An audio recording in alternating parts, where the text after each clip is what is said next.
و سر ته ودرېږي. یوه ملائکه ورته وفرمایي چې ای محترمه، ټوله دنیا ما وکتل، ستا یوه ګوله ډوډۍ د ځمکې په سر باندې نسته.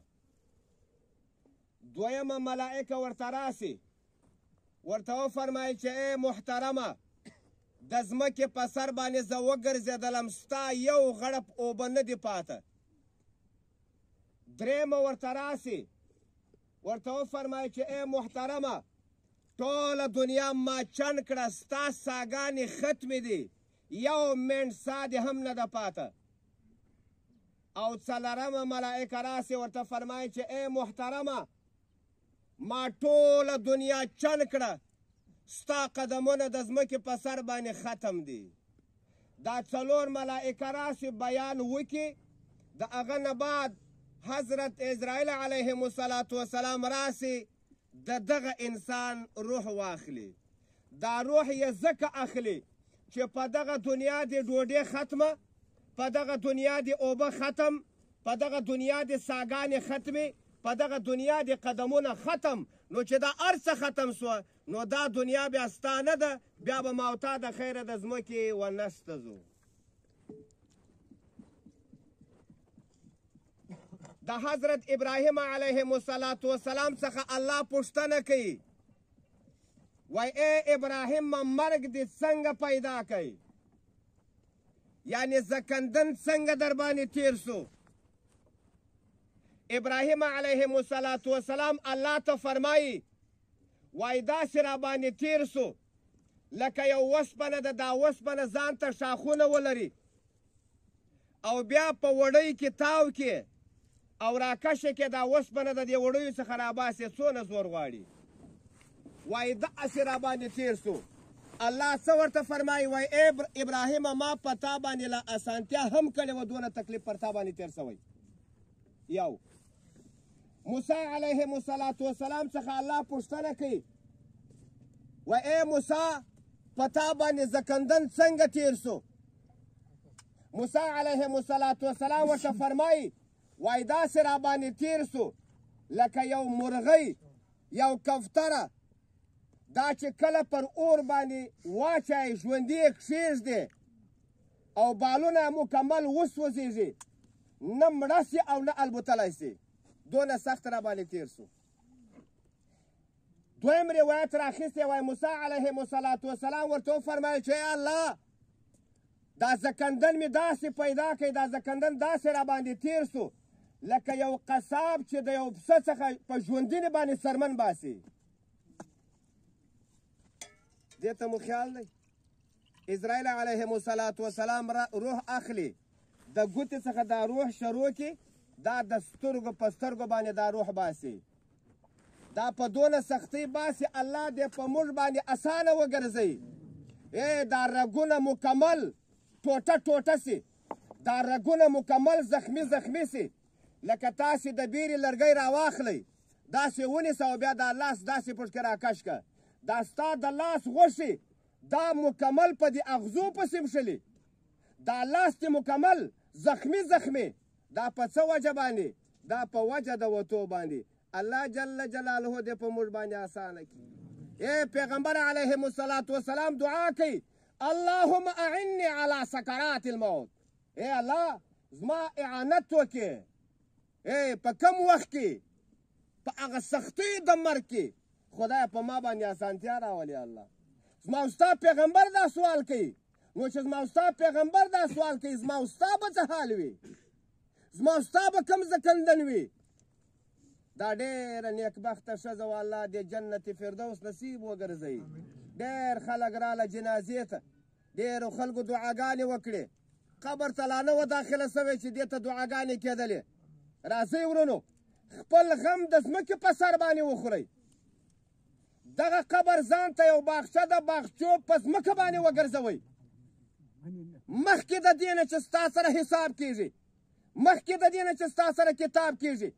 مخکې د دې نه چې ته د الله سره ملاقات کوې، راځئ ورونو په دغه دنیا باندې نیک عمل وکړو. دا زموږ خور ولاړه، اولاد زامن پاته سوه، خاوند پاته سو، ورونه پاته سوه، قوم پاته سو، په الله قسم که یو هم ګټه ورسوئ دا به څو کال ته خلاصوي خپل عمل د لارې مل بس چې څه کړي چې کم نیک عمل کړي زموږ خور به دغه نیک عمل خلاصوي په والله کې ځوانانو تاسې خلاصه کړي دا خو دا دنیا نه ده چې تاسې به زما په طرف باندې ولاړاست لرګي به مو په لاسو کړي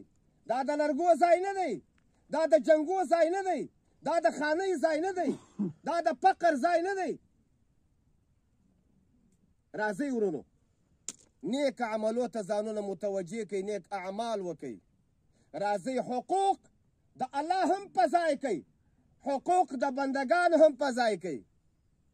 که څوک ښه ژوند غواړي که څوک د عزت ژوند غواړي که څوک د سکون ژوند غواړي حقوق د الله دې هم په ځای کې او حقوق د بندگانو دې هم په ځای کې په دې حقوقو کې یو حق د چا دی د مور پلار دی یو خالق حقیقي دی بل خالق مجازي دی خالق حقیقي زموږ ستاسې رب دی او خالق مجازي دا مور پلار الله څه فرمایي وقضى ربك الا تعبدوا الا اياه وبالوالدين احسانا حکم دا دی د الله له طرف نه چې عبادت به د هیڅ چا نه کوه ما سوا د الله نه لیکن وروستو فرمایي وبالوالدین احسانا د مور پلار سره به احسان هم کوئ یو طرف ته فرمایي چې زما به عبادت کوه او بل طرف ته دا وایي چې د مور پلار سره به احسان کوه د مور پلار سره به ښه سلوک کوه الله څه فرمایي ان اشکر لی ولوالدیک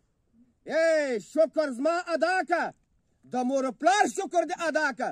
که چا زما شکر ادا کوي د مور پلار دی ادا نه کوي زما د هم نه دی ادا کړی او که چا د مور پلار شکر ادا کوي د رب دی ادا نه کوي نو دا د مور پلار شکر هم ناحسابه دی خپل د عبادت سره د مور پلار حق هم ذکر کوي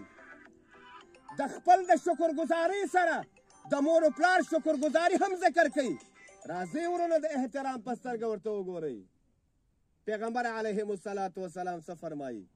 الجنة تحت اقدام امهاتکم جنت دا د مور پلار تر پښو لاندې دی یو مسئله درته ذکر کوم بې ادبي معاف زموږ استاد محترم ناست دی پر فرض لمانځه باندې ولاړ یې پر فرض لمانځه باندې که چیرې د مور پلار ته تکلیف و زحمت و او ده درته نارې کړه سلام به ګرځه فرض مونږ به پرېږدې د مور پلار د اواز تابعداري به کوه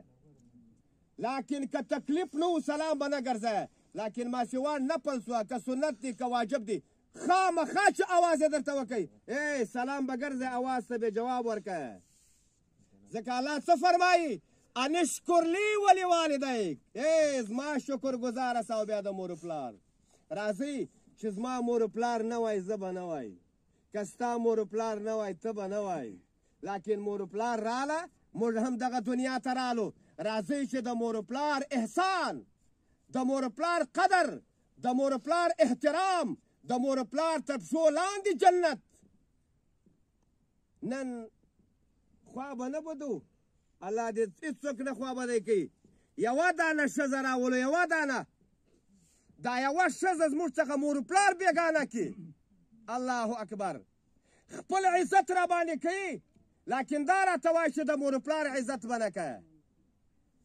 داسې کوي چې مور پلار راڅخه پرېږدي او ما بار کړي